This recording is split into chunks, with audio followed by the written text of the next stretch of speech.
Villanueva no olvida.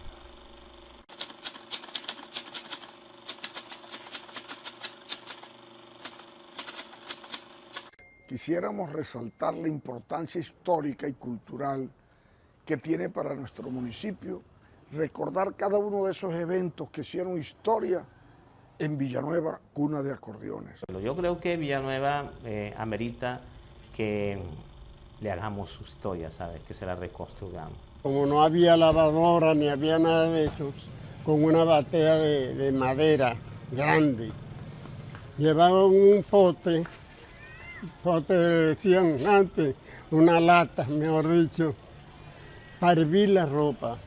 Ella se levantaba a las 4 de la mañana, pero era ella misma que meneaba los dulces. Lo hacía en leña. Todos esos indígenas se fueron viniendo poco a poco hasta llegar aquí a Villanueva,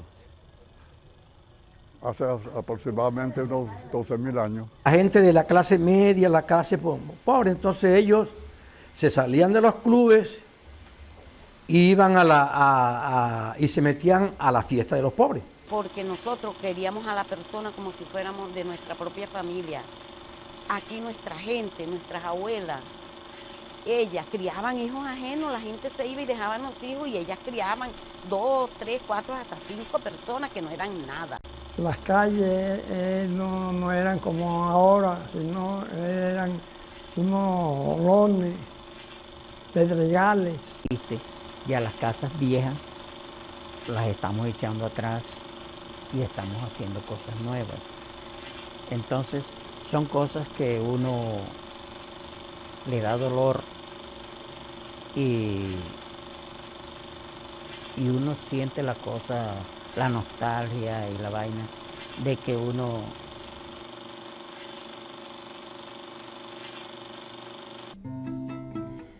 Si nunca me hubiera pasado lo que me pasó. Villanueva, La Guajira. Una tierra cargada de gran historia y cultura, adornada por esos versos que algún día fueron romerías de esquinas con una diversidad de contrastes que hoy forjan el sentido de la identidad villanuevera.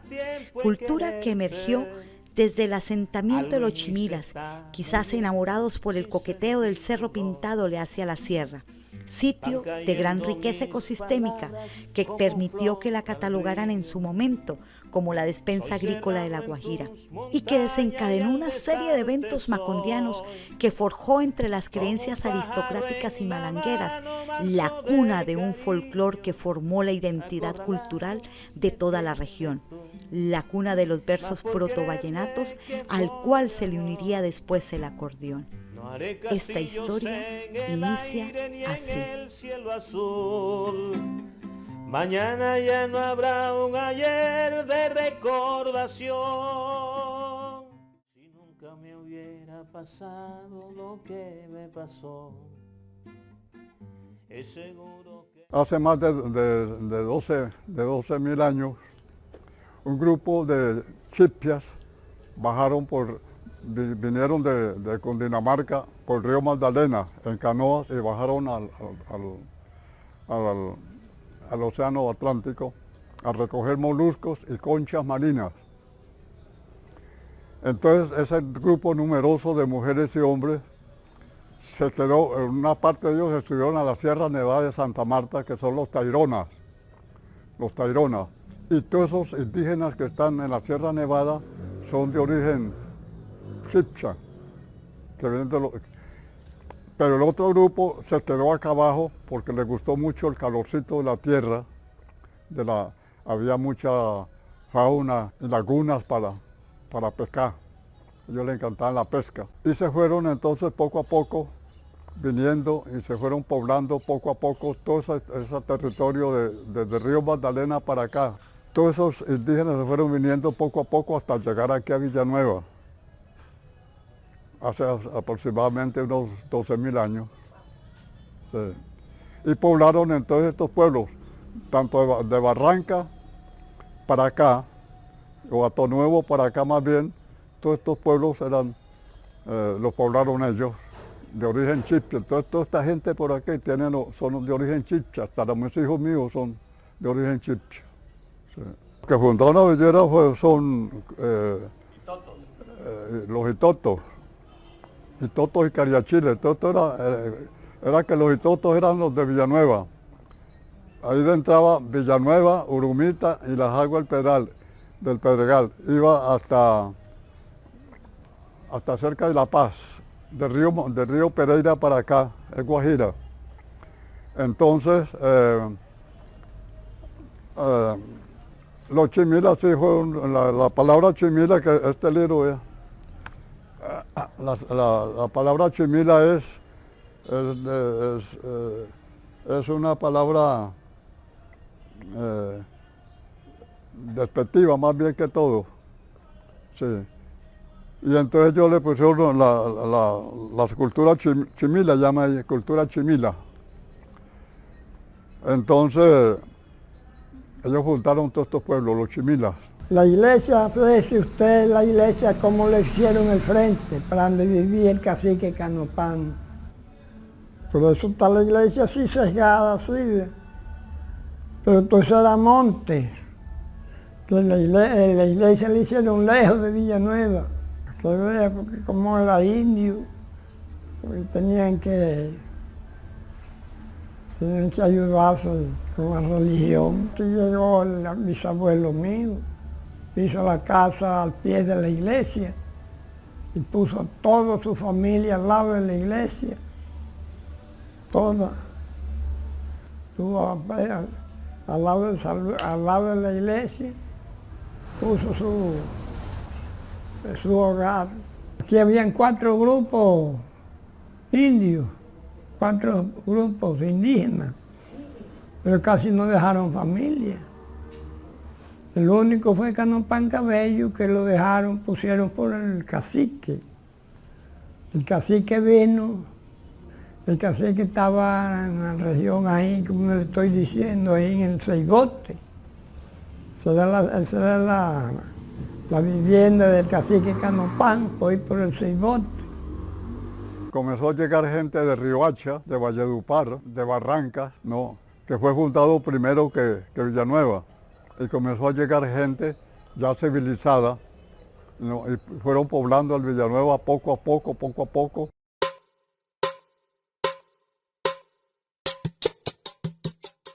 Si es decir, cuando yo le digo esto y usted no me lo cree, es decir, un barrio de Villanueva era más grande que Valledupar.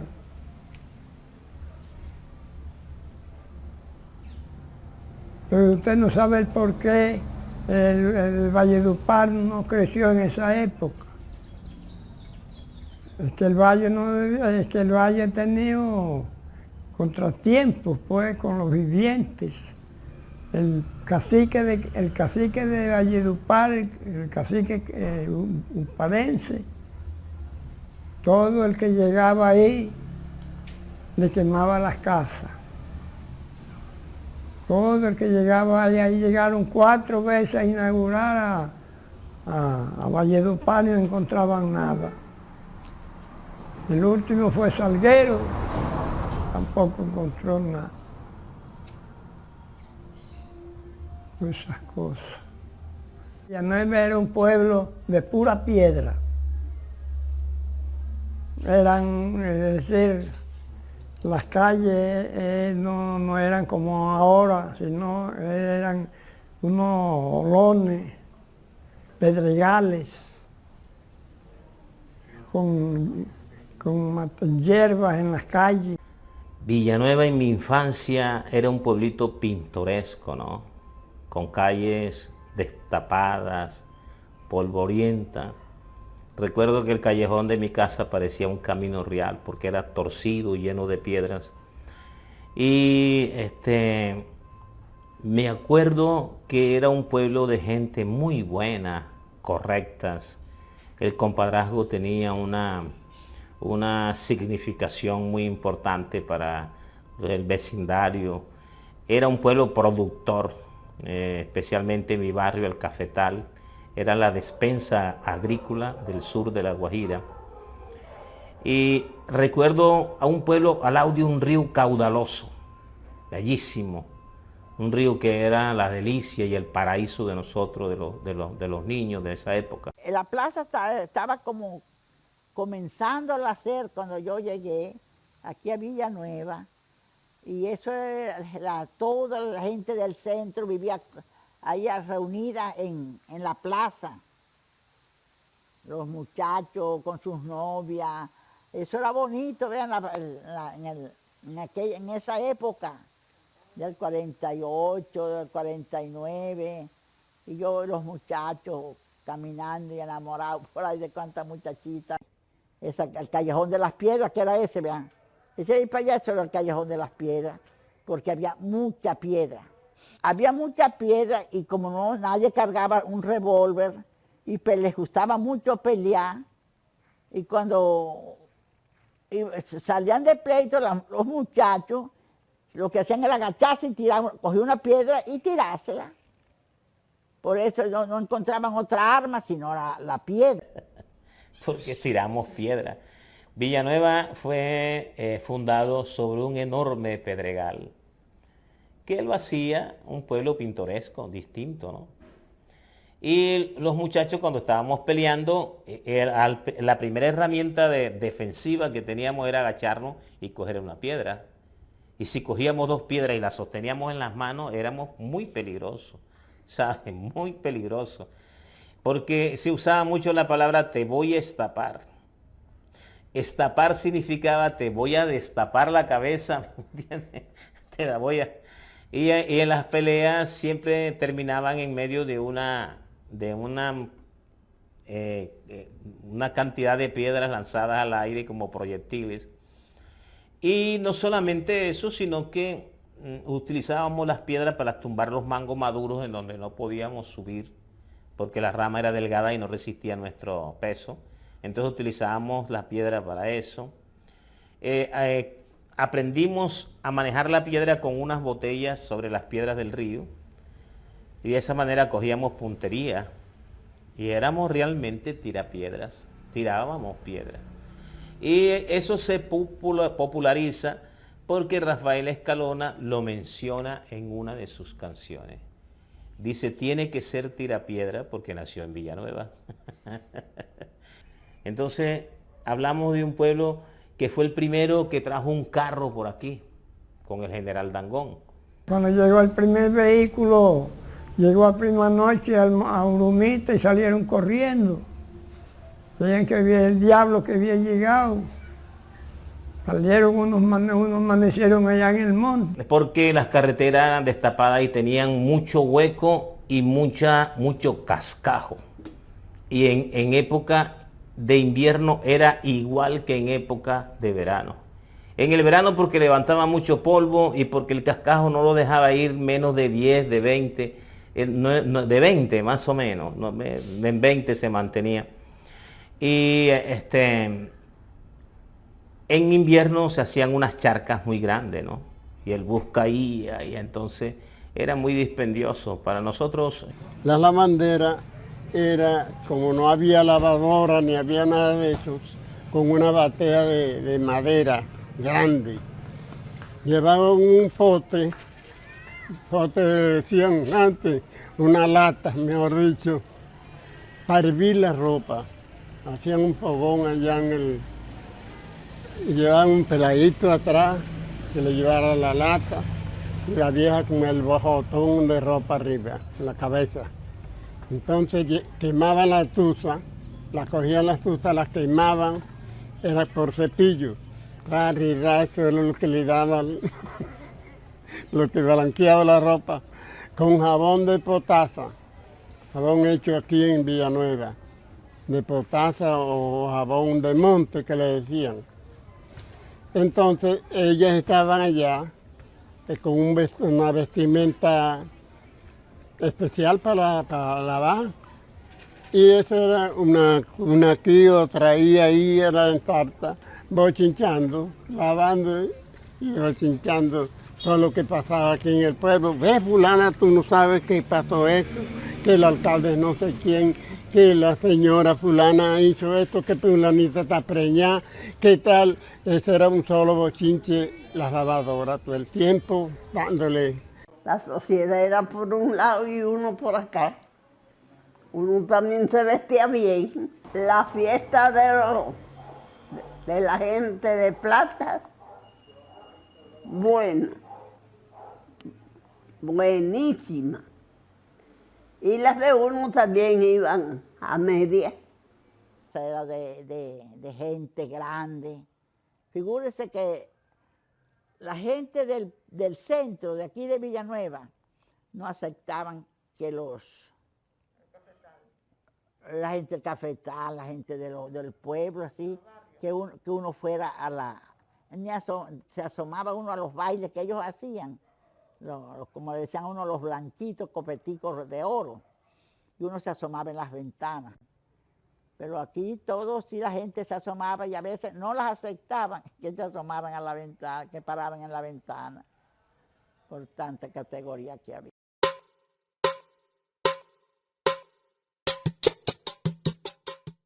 Yo me recuerdo que nosotros veníamos bajando con muchos burros cargados. Eso era los sábados, era tradición, que los sábados nosotros veníamos hacia abajo, traíamos la carga, la vendíamos en el mercado público de Villanueva y también en las tiendas y hacíamos cambio de comida por comida, o sea, lo que nosotros necesitábamos, los víveres. Y el día domingo nosotros teníamos por ley que regresar porque esas eran las tradiciones de nuestros viejos.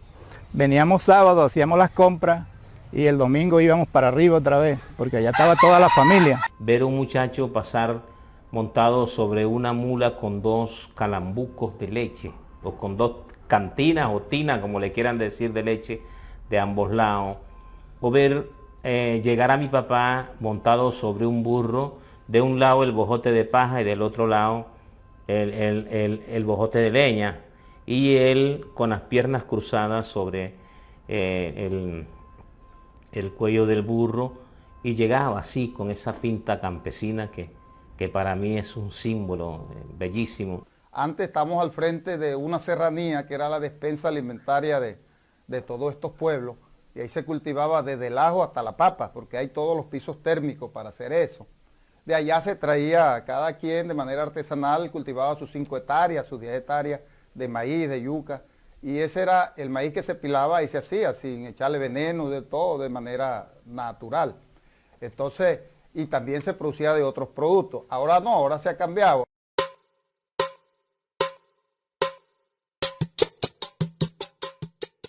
Primero fue mi mamá, María Corrales, que comenzó con esta microempresa y lo hacía a leña.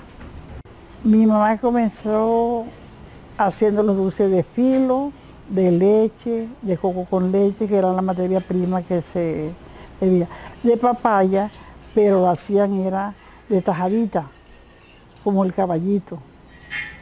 Sí. Y ella se levantaba a las 4 de la mañana, pero era ella misma que meneaba los dulces.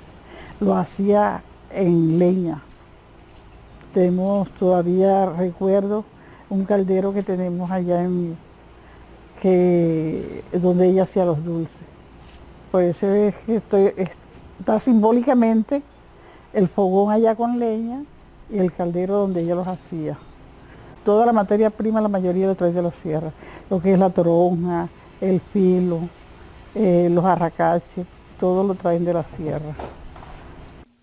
Y durante 40 años mi mamá ejerció ese oficio de vender arepuelas en el mercado. Se levantaba, preparaba la masa, se iba para el mercado, y a las 4 comenzaba a llegar la gente de diferentes partes, a gente que estuviera parrandeando, porque aquí se usaba mucho eso, se usa mucho la parranda, y la única parte de llegar era ahí, al mercado. Ahí terminaban las parrandas, a donde Luisa Bolaño comiendo arepuela, echando sus chistes. Eso era un centro como de diversión en la madrugada. Era lo único que había aquí. Estas comidas se preparaban, casi aquí no tenía fama la comida aquí antes de monte. La cazaban, pero se la comían en la misma finca, en la misma serranía, pero de puras comidas de monte. Entonces empecé yo a averiguar las guardas, la chenga, el venado, el cauquero, los conejos, todo lo que era de monte lo compraba. Bueno, la comida de monte es la guarda, la chenga. Entre la guarda y la chenga es la guarda es más fina que la chenga, es una carne más fina que hasta la misma carne de ganado y de la que comemos nosotros. Eso es lo que más se vende es la guarda y la chenga, que le dicen el ñeque, no sé cómo le dirán ustedes. Y ahí sale el conejo, sale el venado, el cauquero, saíno, el puercoespino, que son como también parecido al cerdo y parecido a la guarda.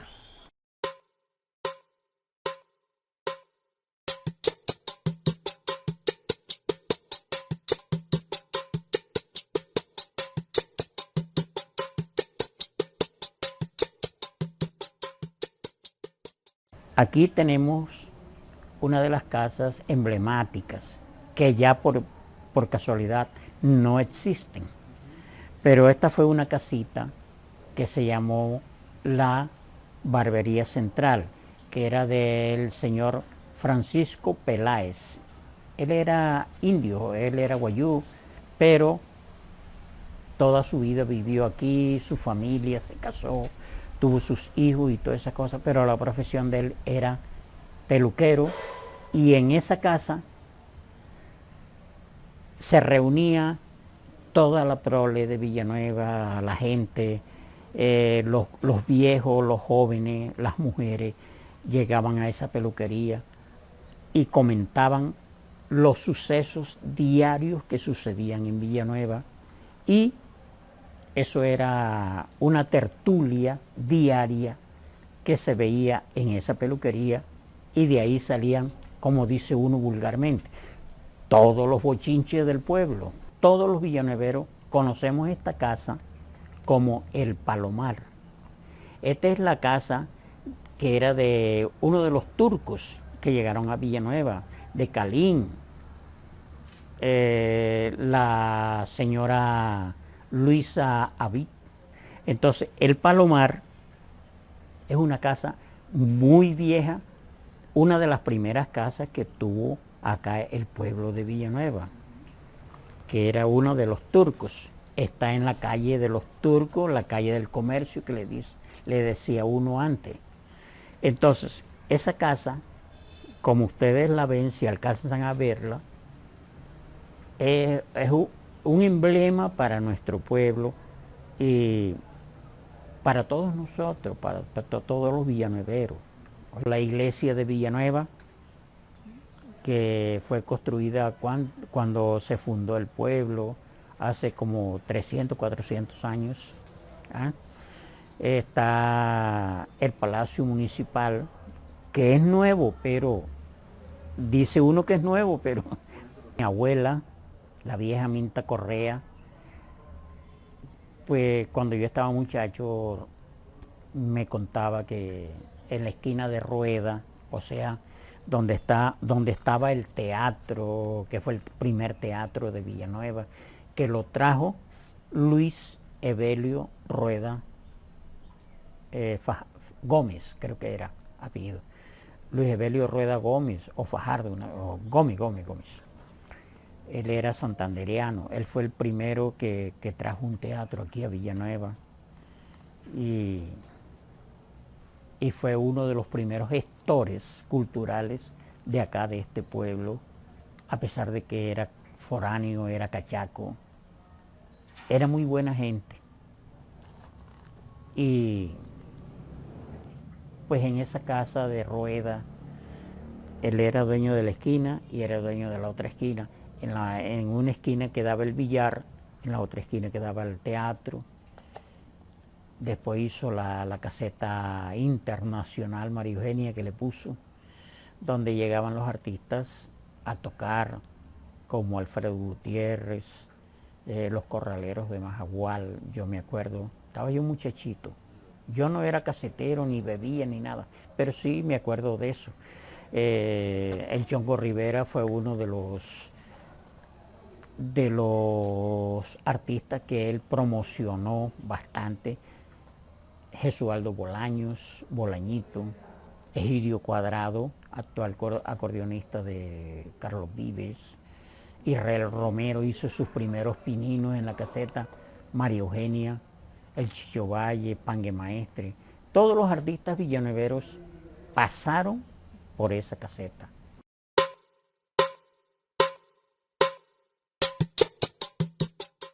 Aquí por lo menos había un sitio donde Rafaelita Molina, que hoy en día es la casa de Titina Sierra, ahí hacían unos bailes populares, la gente de la clase media, la clase pobre, entonces ellos se salían de los clubes y iban y se metían a la fiesta de los pobres.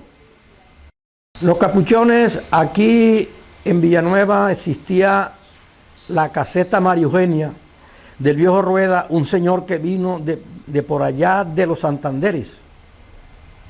Y él puso aquí un salón, una caseta.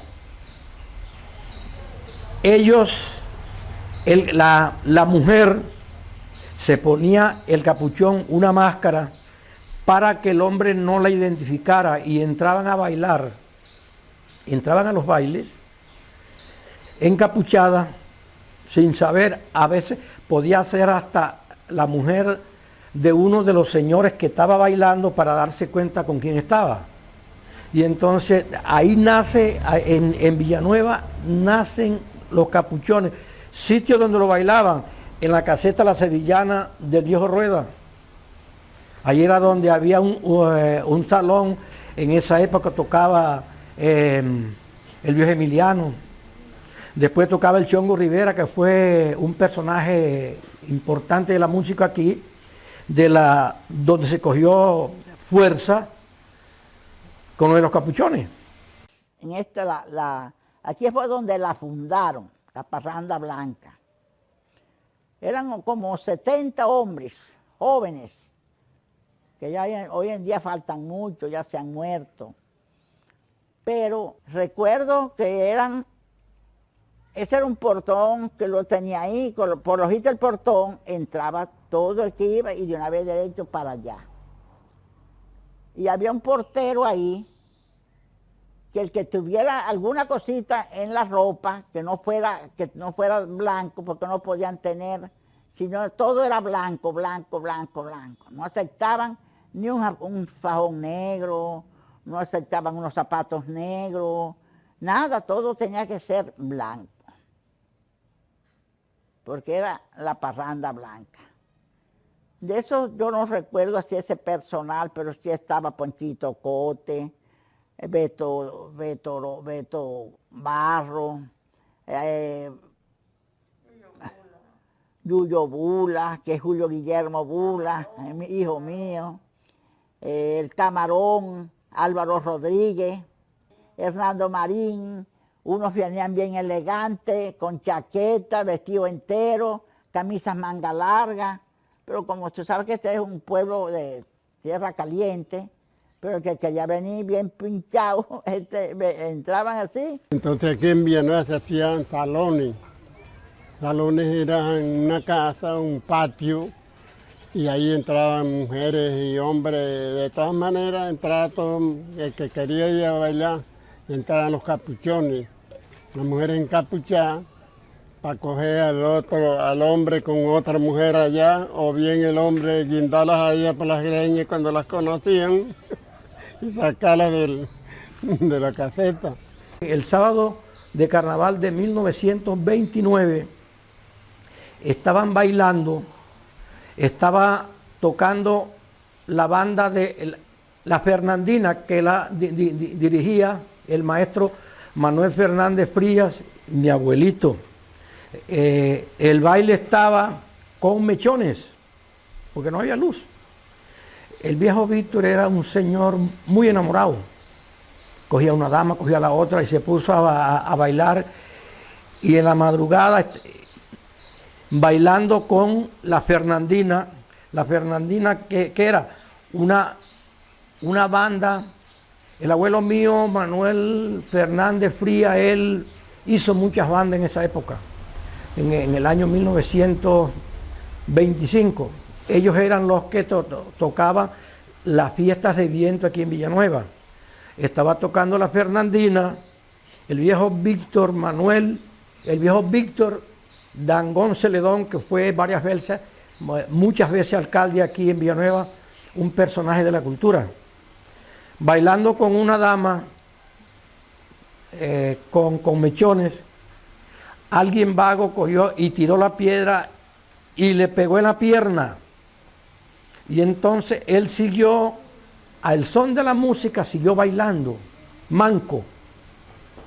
Esa es la historia. Entonces ni siquiera pararon la música, sino que él siguió manqueando, y de ahí nace la danza de el gallinazo de la pata quebrada. El primer verso del gallinazo de la pata quebrada la comienza Cayetano Atencio, hizo el primer verso, y el segundo verso y el tercer verso lo hice yo en el 1991. Gallinazo y su pata quebrada, gallinazo y su pata quebrada, de pico amarillo y su cola colorada. Gallinazo no puede volar con su pico torcido y sus patas quebradas. Gallinazo no puede volar con su pico torcido y su pata quebrada. Gallinazo y su pata quebrada, vivía alborotado con una morena. Gallinazo y su pata quebrada, vivía alborotado con una morena. Todos los bailes quería perratear, pero lo mancaron aquí en Villanueva.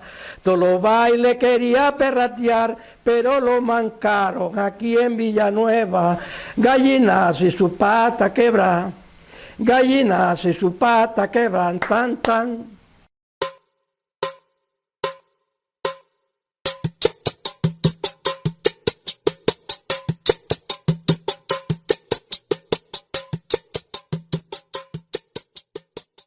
Por allá en el año 1930 aparecen las dos dinastías más importantes de la música vallenata, la dinastía Zuleta y la dinastía Romero. El maestro Escolástico Romero, el papá del Pollo Birra, de esa dinastía tan importante, y el maestro Emiliano Zuleta, el papá de los Zuleta, de Poncho y Emilianito. Aparte de eso, el abuelito mío estaba estudiando estudió música en Cartagena, también hizo muy fuerte aquí la música en Villanueva, la música de viento. Siguiendo con lo de acordeón, nace la raijambre del cuna de acordeones, con esas dos grandes dinastías, Zuleta Romero. Ustedes saben el valor que tenemos, el mejor acordeonero del mundo, el Pollo Birra. En Villanueva, el maestro Chico Bolaño, que no era villanuevero, él se venía a parrandear a Villanueva y traía su acordeón. Entonces ya aquí, ya el viejo Emiliano, que nace en el 1900, porque en el siglo XIX todavía en Villanueva no se tocaba, no era el fuerte de cuna de acordeones. El cuna de acordeones viene a coger fuerza en Villanueva a partir como del 1930 en adelante, con esas dos dinastías, Romero Zuleta. Te hablo de Poncho Zuleta, de Emiliano Zuleta, de mi hermano Israel, de Jorge Celedón, te hablo de Beto Murga, te hablo de Daniel Celedón, es decir, los más fuertes te han mencionado a Villanueva en cualquiera de sus canciones, y yo pues soy uno más que integra ese grupo, de que expresamos nuestro amor por nuestro pueblo, que de alguna manera ha sido un pueblo muy destacado, ¿sabe? Un pueblo que tiene una historia muy maravillosa. Villanueva es un pueblo extraordinario. Por decirte nada más, que es el único pueblo en Sudamérica que ha parado dos de sus artistas en el Palacio de Estocolmo, en donde se entrega el premio Nobel. Allí estuvieron Poncho Zuleta, y Emiliano. Te hablo de un pueblo que fue el primero que trajo los premios Grammys para el vallenato. Primero los hermanos Zuleta, después Jorge Celedón. Y ya Jorge Celedón lleva 5 premios Grammy. Te hablo del pueblo que paró uno de sus artistas en el Madison Square Garden de Estados Unidos. Eso no había ocurrido, en el vallenato especialmente. Mi hermano Israel estuvo con Rafael Orozco en el Madison Square Garden. Y mi hermano Israel tiene el premio del mejor acordeonista del mundo.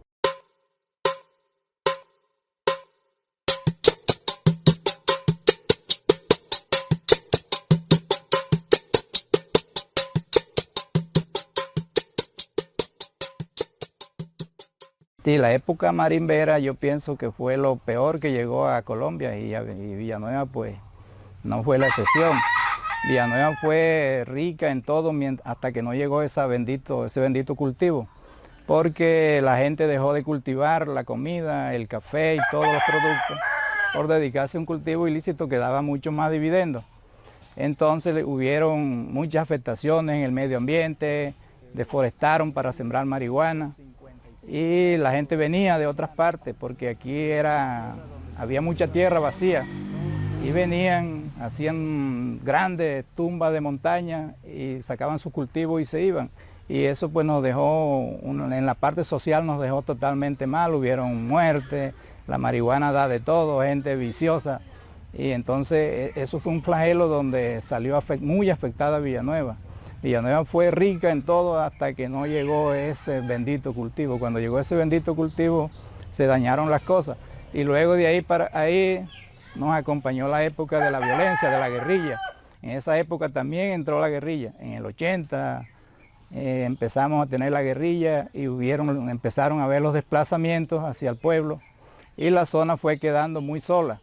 Y esta es la época que todavía no nos hemos podido recuperar de eso. Ellos entran a las 2 de la mañana por la parte de la policía. Suben por aquella parte y por el lado del Ceibote que se conoce acá abajo. Recogen 5 personas, a donde Andresito, recogen a José Luis Rosado, a Julio Contreras Mora, agarran a José Aníbal Garcerán, que también ahí le iban a tumbar la puerta a la profesora Rafael Escobar y le llevan un sobrino de 16 años, un niño que apenas estaba estudiando. Y a Erinson José, Damián Roja, a 5 los matan allá en el barrio San Luis. Los mandan a que se acuesten en el suelo y ahí les disparan a 5. Se vienen recorriendo la calle 72, que aquí hay una calle que es la calle 6, que es a donde yo vivo, le dicen la 72. Llegan, hieren a un muchacho López, a Leonel López, y matan a los David. Llegan, irrumpen en la casa de los David López. Ahí matan a Nefer y matan a Alexander David López en esa casa. Van 2 muchachos. Acá en la calle 8 matan a Javier Olmedo Campo en la carrera. Iba a comprar una botella de ron y ahí lo agarraron, lo bajaron del carro y lo mataron. A la novia le dijeron que se fuera. Ahí mismo, en de los David, en la calle, ellos quedan en la carrera y en la calle matan a Eli Fabián Chinchilla y a José Luis Dangón Quintero. Iban a darse cuenta de su amigo muerto. Los bajaron de la cicla y mataron a ellos 2. Y enseguida matan a Bartolomé Contreras. Lo sacan, lo hacen salir de su casa, que estaba con su esposa embarazada, y delante de ella y de sus 2 niños, le matan a José Luis, a Bartolomé Contreras Molina. Y de ahí es donde suben a la casa mía, porque el último que mataron fue a Ramiro Moisés. Esa noche es lo que aquí en Villanueva, como yo le digo que la historia de Villanueva se partió en 2. Porque el villanuevero no es un ciudadano violento. Somos musicales, somos cultura. La respuesta que le dimos a esa violencia fue más música, porque surge Jorge Celedón, surge Giancarlo Centeno, surge Junior Santiago, y empezamos a tirar más música. Es lo que hemos hecho y quiero que el país sepa eso. Que los villanueveros, ante ese baño de sangre que lamentablemente produjo el choque de las fuerzas extremas, Villanueva fue una gran víctima de eso. A nosotros nos mataron seres queridos, personas que le teníamos mucha estimación, pero respondimos con más música. Esa fue la respuesta del villanuevero, más música. Organizamos mejor el festival y esa fue la respuesta de Villanueva a la violencia. Romántica como la lluvia del atardecer, yo te buscaré en la noche, noche transparente, y en la pintura salvaje del camino real. Y es así como la raigambre de versos de la vida se entretejen no solo en los primos y compadres, sino a través de la historia y el presente de nuestra memoria colectiva. Memoria que cada día se construye desde el amor de nuestras acciones y moldea nuestro sentir común, recordando lo que fuimos para no olvidarnos de lo que queremos ser, porque Villanueva no olvida. De recordación, ¿cuál sería mi desdicha? ¿Cuál sería mi poema?